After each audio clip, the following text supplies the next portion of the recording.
Toyota built an entire car brand from nothing, just to win over a generation that did not want a Toyota. And then, a little over a decade later, Toyota's own cars helped kill it. For a few short years, it was one of the fastest growing brands in America. It had the youngest buyers in the entire industry. It threw concerts. It sold cars in showrooms that felt more like sneaker drops than dealerships. And then the growth simply stopped. Not because the cars got worse, not because a rival landed a knockout blow, but because the company that gave birth to the brand was quietly, steadily competing against it. This is the story of a bold experiment in who we think we are when we buy a car. It is the story of a company that tried to bottle cool, and very nearly did. And it is the story of how a giant can defeat its own creation without ever meaning to. So how does a company kill a brand it spent years and a great deal of money building from scratch? The answer starts with a problem that most car makers in the world would have killed to have. By the late 1990s, Toyota had a reputation that bordered on the unbreakable. If you wanted a car that would start every morning, run for 200,000 miles, and almost never surprise you, you bought a Toyota. The Camry and the Corolla were not just popular, they were institutions. The Camry took the title of the best-selling car in America year after year, holding the top spot through the late 90s and into the early 2000s. That kind of trust is the rarest thing in the car business. It takes decades to earn and an instant to lose. Toyota had it in abundance. And yet, inside the company, that very strength had started to look like a quiet kind of trap. Because the same words that made Toyota beloved also made it invisible to the people the industry cared about most. Safe, sensible, dependable. To a 60-year-old who had been burned by a breakdown once and never wanted to feel that again, those words were a love letter. To a 22-year-old, they were a sleeping pill. Younger buyers did not dream about a Camry. They did not put a Corolla on a poster. A Toyota was the car your parents drove to work, the car that showed up reliably in the driveway and asked for nothing and promised nothing. It was, in the language of the young, the opposite of cool. And cool, in the early 2000s, was suddenly where the whole market seemed to be heading. The timing mattered. A new generation was reaching driving age and earning its first real paychecks. Automakers looked at the millennials the way prospectors once looked at open land. Whoever could win them early, the thinking went, could keep them for life. And these new buyers wanted something their parents never asked a car to be. They wanted it to say something about them.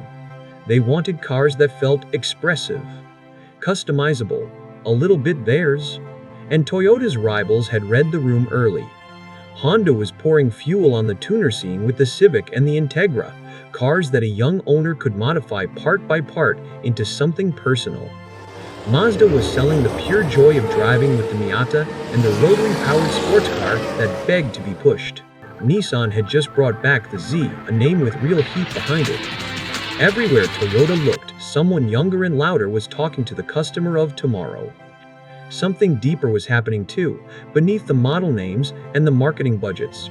For this generation, a car had stopped being just transportation and started becoming a statement. Films about street racing and import tuning had turned the modified compact into a kind of folk hero. A teenager with a cheap hatchback and a free weekend could build something that felt like a personal invention. The car was no longer the thing your parents chose for you. It was the first large object you got to author yourself. And Toyota, the company that prized consistency above all else, had spent decades stripping personality out of its cars in the name of mass appeal. Now personality was the product, and Toyota had quietly engineered it away. And Toyota was not in that conversation at all. The company that could build anything found itself unable to do the one thing it most needed to do. It could not make itself feel young. The brand was too settled, too trusted, too deeply associated with sensible choices. You cannot simply announce that you are exciting. The market decides that, and the market had already decided. So Toyota made a decision that was, for such a careful company, genuinely radical.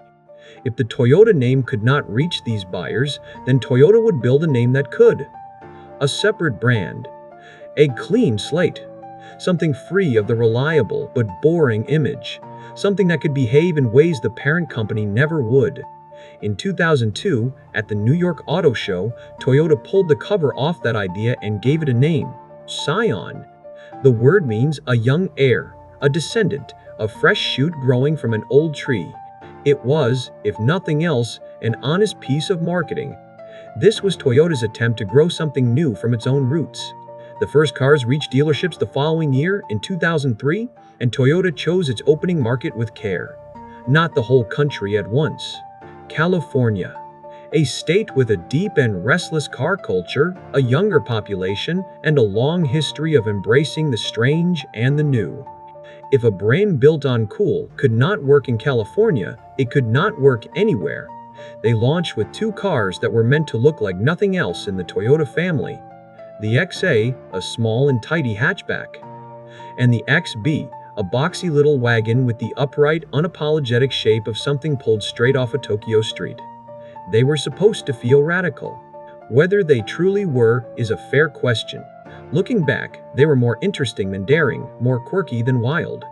But they were undeniably different from the smooth and forgettable shapes that filled the Toyota lot, and for the moment, different was the entire point. The first XB in particular found a following that surprised even Toyota. Its tall roof and flat sides made it absurdly practical, a small box that swallowed cargo and passengers with equal ease, and its sheer oddness made it a blank canvas. Owners wrapped it, lowered it, lit it from underneath, turned it into a statement on four wheels. It became a genuine cult object, the rare economy car that people modified not to go faster, but simply to make their own. For a brief window, Scion had pulled off the hardest trick in the business. It had made a cheap car desirable for reasons that had nothing to do with the price. The brand built its whole identity on three promises. It was affordable. It was customizable. And it was, above all, supposed to be hip. The base prices were deliberately low, often lower than a comparable Toyota, but the real story was what happened after the base price.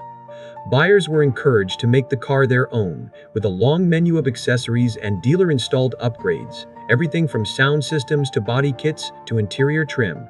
This was the clever part. The low entry price got a young buyer in the door. The personalization is where the brand made its margin, and just as importantly, where the buyer made the car feel like an expression of themselves rather than an appliance. A Scion was not supposed to feel like a traditional car purchase. It was supposed to feel like the first real decision of a certain kind of life. There was another quiet revolution hiding in the way Scion was sold. Toyota understood that nothing felt less cool to a young buyer than the old ritual of haggling over a car, the back office, the sales manager, the slow grind of a negotiation built to wear you down. So Scion threw the ritual out. The brand offered simple, fixed pricing, the same number for everyone, printed plainly and not up for debate. You walked in, you chose your car, you chose your accessories, and you knew before you sat down exactly what it would cost. For a customer who had grown up buying nearly everything else at a clear and honest price, this felt less like a car deal and more like buying anything else they already trusted. It was a small idea with a large effect. It made the entire experience feel modern, and it made the brand feel like it was finally on the buyer's side. And in those early days, the numbers backed up the dream. At launch, Scion had the youngest average buyer of any brand in the entire American auto industry, drivers somewhere around 30 years old, nearly a decade younger than the typical Toyota customer. For a company that had spent years watching the young walk past its showrooms, that single statistic was worth more than any profit margin. There was a long game behind all of it. Scion was never really meant to stand alone forever. It was designed as a gateway. Catch buyers young, win their trust with an affordable and friendly first car, and then, as their lives grew and their incomes rose, graduate them gently up the ladder, into a Toyota, and one day, perhaps, into a Lexus. Scion was the welcome mat. The whole house belonged to Toyota. For a while, the plan worked better than anyone had a right to expect. The new brand arrived at exactly the right cultural moment, and it caught the wave cleanly. In 2004, Scion added the car that would become its signature. The TC, a sporty little coupe with a low price and a willing engine, aimed squarely at college students and first-time buyers who wanted something fun that would not betray them. It was the right car, at the right time, and it sold. Within a couple of years of the brand's launch, Scion was moving more than 150,000 cars a year. The TC alone carried an enormous share of that, accounting for close to half of all Scion sales in its best stretch in the middle of the decade. For a brand that had not existed at the turn of the century, this was a stunning start. For the people who bought one, the TC was often far more than a first car. It was a first taste of independence, the machine that carried them to a first job, a first road trip, a first apartment across town. That emotional weight is exactly what Toyota had been chasing from the beginning. A Camry earns your respect. A first car earns your loyalty, the kind that can last a lifetime. And for a few remarkable years, Scion was collecting that loyalty by the 100,000, precisely the way the original plan had promised it would. But the cars were only half of the story. The other half was the way Scion talked to people, which was to say, the way it refused to talk like a car company at all. There were no glossy television spots full of winding mountain roads and a deep-voiced narrator. Instead, the brand went to where young people already were. It sponsored concerts and music tours. It showed up at art shows and underground galleries. It put its cars into video games and street culture, into the places that felt earned rather than bought. This was grassroots marketing in its purest form, and it was deeply intentional. The target buyer had grown up allergic to the polished corporate pitch. They could smell a sales job from across the room, and they trusted brands that seemed to share their world rather than advertise at it. By acting less like a sponsor and more like a participant, Scion built something money usually cannot buy. It built credibility with people who distrust credibility. The brand leaned into that world with a commitment that bordered on the obsessive. It published its own magazine, full of music and art and the kind of cars its owners actually built. It held customization shows where the wildest modified examples became rolling advertisements made by the customers themselves. It released special editions in deliberately small numbers, so that owning one felt like being early to something rather than late to it. The strategy treated buyers not as a market to be sold to, but as a community to be invited into. And for a while, that invitation felt genuine, because in a real sense it was. For a few golden years, it all held together. The cars were cheap and personal. The marketing was cool and sincere. The buyers were young and loyal. Scion had done the nearly impossible. It had manufactured a feeling, and people had bought it. But the trouble with trends is that they are made of weather, not stone. They move, and a brand built entirely on being current has to keep running just to stay in place. Scion was about to learn how quickly the ground can shift, and the first hard lesson arrived in 2008. When the financial crisis hit, it did not fall evenly. It fell hardest on exactly the people Scion had built its entire business around. Young buyers, often early in their careers, often carrying student debt, often the first to be let go and the last to be hired, pulled their spending back to the bone. A new car, even a cheap one, even a cool one, became a luxury that could wait. And the brand felt it immediately. The TC tells the story in a single line of numbers. At its height around 2006, it was selling on the order of 80,000 cars a year. By 2009, that figure had collapsed to under 20,000. The brand's beating heart had lost most of its pulse in the space of 3 years, and the cause was not a bad car. It was a bad economy, landing on the worst possible audience. And here, the brand's greatest strength quietly revealed itself as a hidden weakness. By tying its whole identity to the young, Scion had tied its fate to the most financially fragile buyers in the country. An older established brand can lean on loyal repeat customers when the times turn hard. Scion had no such cushion to fall back on. Its audience was, almost by definition, the people with the least savings, the shortest credit histories, and the most to lose the moment the economy turned. The brand had been built for sunshine. It had never once been stress tested for a storm. If the recession had been the only blow, Scion might have ridden it out. But trouble rarely arrives alone. While Scion was reeling, its rivals were getting sharper. Hyundai and Kia, two names that had spent years living in the bargain bin of the American market, chose this exact moment to grow up. They rolled out cars that were genuinely good-looking and genuinely affordable. The Hyundai Elantra, the Genesis Coupe, the Kia Soul. They offered the same low prices Scion had built its name on, but they wrapped them in fresher styling, backed them with longer warranties, and pushed them with bigger, smarter marketing. In other words, the thing that had made Scion special was no longer special.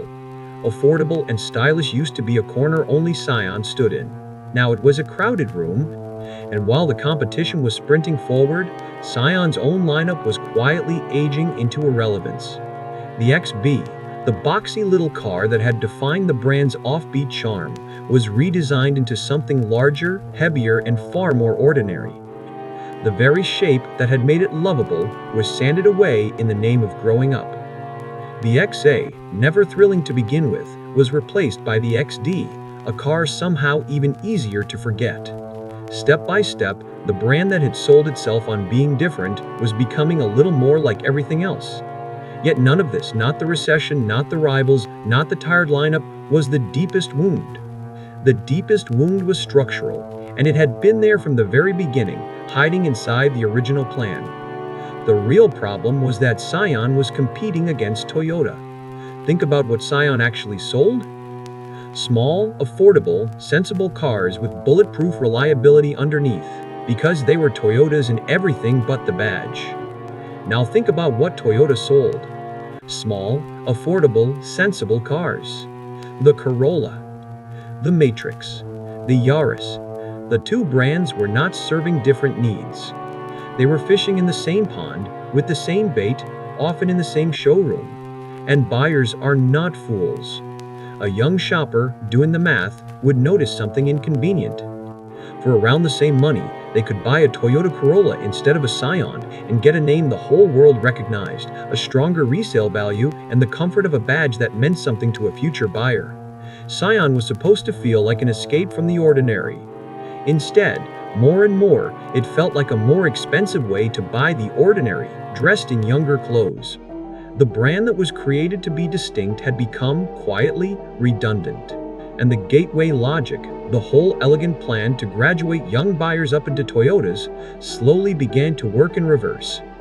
Why move a customer up a ladder when the bottom rung and the next rung held the same kind of car at nearly the same price? Every Scion that competed with a Corolla was, in a small way, an act of self-harm. The parent company was paying twice, building two brands, two marketing campaigns, two showroom experiences, all to chase buyers it could often have reached with one. A house divided against itself does not always fall in a single dramatic moment. Sometimes it just slowly stops making sense, one cautious quarter at a time. Toyota could see the trouble coming, and so it did what struggling brands so often do. It tried to reinvent itself. The intention was good. The execution only deepened the hole. In the early 2010s, Scion doubled down with a wave of fresh models, hoping that new metal would buy new life. There was the FRS, a genuinely interesting rear-wheel drive sports coupe developed with Subaru. There was the IQ, an ultra-compact city car so small it was almost a novelty. And there were two rebadged cars, the IA and the IM, dressed-up versions of vehicles that existed elsewhere in the family. Of all of them, only the FRS generated any real excitement.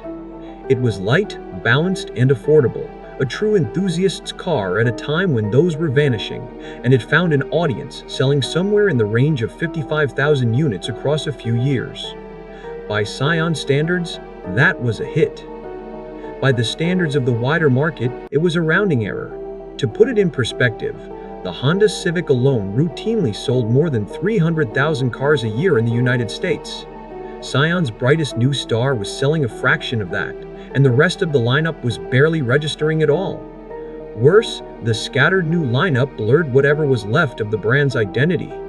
A buyer trying to explain what a Scion even was in those final years would have struggled to find the words. Was it a budget brand, a sports brand, a tiny city car brand, a rebadged hatchback wearing a different name? In the beginning, Scion had stood for one clear and simple idea: affordable self-expression for the young. By the end, it stood for a little of everything, which in the world of branding is only a polite way of standing for nothing at all. By this point, the brand had crossed an invisible line. It had stopped being an experiment and started being a liability. And Toyota, the most disciplined company in the business, does not carry liabilities for long. The decline, once it set in, was slow and almost merciful in its predictability. After the peak of around 173,000 sales in 2006, the brand began a long, quiet slide. By 2010, annual sales had fallen below 46,000. By 2015, the entire Scion lineup, every model combined, sold just over 56,000 cars. To understand how small that number had become, consider that Toyota as a whole sold around 10 million vehicles around the world that same year. Scion had shrunk from a bold bet on the future into a footnote on the parent company's balance sheet. A brand can survive being small. What it cannot survive is being a drag, a constant cost with no clear path back to profit and no obvious reason to exist. And by the middle of the decade, that was exactly what Scion had become. So in February of 2016, Toyota made it official. It announced that it was shutting Scion down. The young heir, the fresh shoot grown from the old tree, would not outlive its parent after all. 13 years after it arrived with concerts and quirky boxes and the youngest buyers in America, the experiment was ending. But here the story takes a quietly revealing turn. When Toyota killed the brand, it did not kill the cars. The best of them simply changed clothes. The FRS became the Toyota 86. The IA became the Yaris IA. The IM became the Corolla IM. The vehicles that had value were folded back into the parent company, wearing the very badge they had been created to avoid. The rest of the lineup was quietly discontinued, and the standalone Scion dealerships were brought back under the Toyota banner. By the end of 2016, the experiment was formally over. For the people who had grown up with the brand, the news landed with a strange and quiet sting. Scion had been their entry point, the badge on the first car they ever picked out for themselves, the thing that made them feel, for a moment, like the industry was finally speaking their language. Now even that badge was being retired, folded back into the very giant it had been built to escape. The cars would live on. The community would scatter. The name would not survive. And that final act, the rebadging, tells you almost everything about why Scion failed. The cars were never the problem. They were good enough to keep selling the moment a Toyota badge was bolted on. The problem was that the brand around them had never quite earned a reason to exist on its own. When the badge was the only thing standing between profit and loss, Toyota chose the badge it already trusted. It would be easy to file Scion away as a simple failure and leave it there. But that would miss the more interesting truth. Scion only lasted 13 years, yet in that short life it gave Toyota something the giant could never have gotten on its own. It gave the company room to experiment. Through Scion, Toyota got to try things that the careful, conservative parent brand would never have risked. It tested grassroots marketing, sponsoring concerts and art shows and music tours. It learned how to speak to a younger audience through culture instead of commercials. It ran digital campaigns aimed at a generation that lived online before anyone fully understood what that meant. Many of those lessons did not die with the brand. They flowed back into Toyota, quietly shaping how the parent company learned to talk to the world. So the quirky cars, the strange little boxes, the experiments in cool, the whole bold attempt to capture a new generation, none of it was wasted, exactly. It was tuition. An expensive public 13-year education in what a brand can and cannot be. Because that is the real lesson buried inside the Scion story, and it is one that reaches far beyond cars. A brand identity cannot be manufactured overnight. You cannot decide to be cool, schedule it, fund it, and launch it on a Tuesday in California. Trust and meaning grow slowly, on their own terms, out of years of being something real. Try to force them, try to assemble them on a deadline to chase a market, and you risk building something that fades exactly as fast as it was created. Toyota had tried to skip that slow and stubborn process to buy in a few short years what its core brand had spent half a century quietly earning, and for one brief, bright moment, it almost looked possible. But a reputation rented from a marketing department is not the same thing as one earned across millions of ordinary mornings, and buyers can feel that difference even when they could never put it into words. They came for the feeling. They stayed only as long as the feeling lasted. Toyota spent decades earning a reputation it could not shake. Then it spent 13 years and a fortune trying to build a second reputation from scratch, on purpose, at speed. The first one is still standing. The second one is a memory, scattered across used car lots and the fond stories of the people who owned one young. Scion was not killed by bad engineering, or by a single ruthless competitor, or by one disastrous decision. It was undone by something simpler and harder to fix. It never quite became a reason all its own. Hey, thanks for watching. If a company quietly competing with its own creation is the kind of story you find yourself thinking about long after the video ends, then you are in the right place.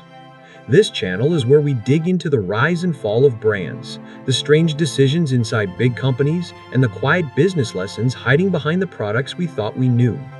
If that sounds like your kind of thing, consider sticking around for the next one.